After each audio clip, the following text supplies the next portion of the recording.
On a eu notre premier enfant à 16 ans et maintenant on en a 7. C'est incroyable. On était au lycée, en seconde, dans la même classe. On était assis à côté parce que nos noms de famille commençaient par les mêmes lettres. On a fait connaissance comme ça, en partageant nos livres, nos stylos.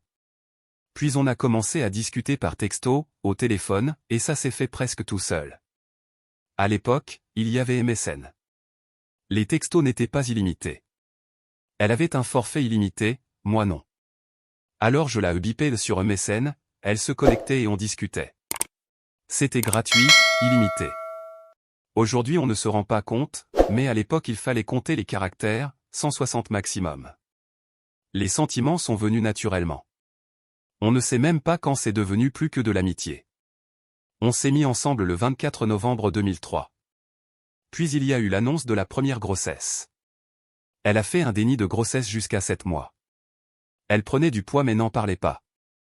Sa mère l'a emmenée chez le médecin et à l'échographie, elle a appris qu'elle était enceinte de 7 mois d'un petit garçon, Kélian.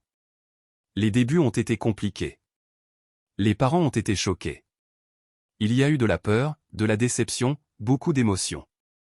Mais pour nous, une chose était claire, on allait rester ensemble et assumer.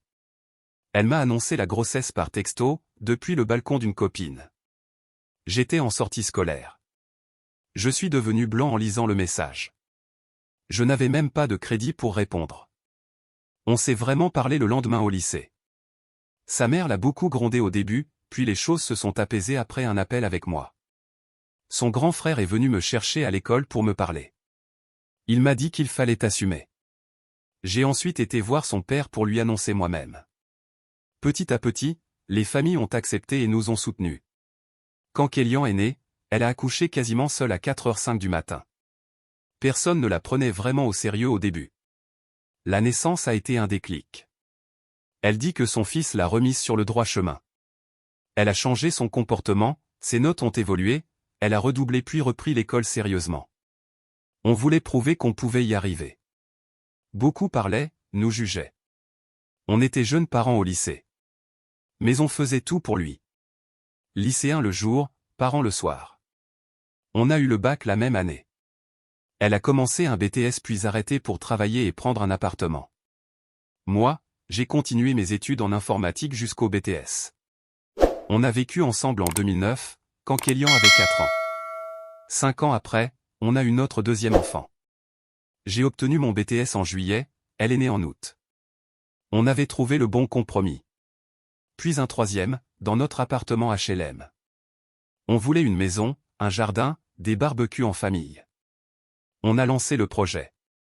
La maison s'est construite pendant sa 4e grossesse. Le lendemain de la sortie de la maternité, on entrait dans notre nouvelle maison. Les enfants sont arrivés petit à petit. Ce n'était pas calculé précisément. On savait qu'on en voulait, et ils étaient les bienvenus. Aujourd'hui, on a 7 enfants. C'est la course, mais c'est la vie qu'on voulait. On travaille tous les deux. La CAF aide, mais un enfant coûte plus que ce qu'elle donne. Sport, tournoi, internat, déplacement, on se prive pour leur offrir ça. On ne voyage jamais sans eux, soit on part tous ensemble, soit on ne part pas. À la maison, l'ambiance est basée sur l'humour. On rigole, on se taquine. Les enfants sont protecteurs entre eux. Kélian, l'aîné, reste très proche de nous malgré les 18 ans d'écart avec les plus petits. Il a même reproduit presque notre parcours. Aujourd'hui, on est grands-parents à 36 ans. C'est rare, mais ça ne change pas grand-chose pour nous. On a toujours des enfants à la maison. Après 22 ans ensemble, ce qu'on ressent surtout, c'est de la fierté. On est un clan. On a construit tout ça malgré les doutes des autres. Et si on devait retenir une chose, c'est simple. Peu importe à quel point le départ est difficile, quand il y a de l'amour, de la responsabilité et du travail, on peut transformer une épreuve en une force et construire bien plus grand que ce que les autres imaginaient. Merci d'avoir suivi cette histoire jusqu'au bout. Si elle vous a touché, n'oubliez pas de laisser un pouce bleu, de vous abonner et de partager autour de vous. On se retrouve très bientôt pour une nouvelle histoire encore plus intense.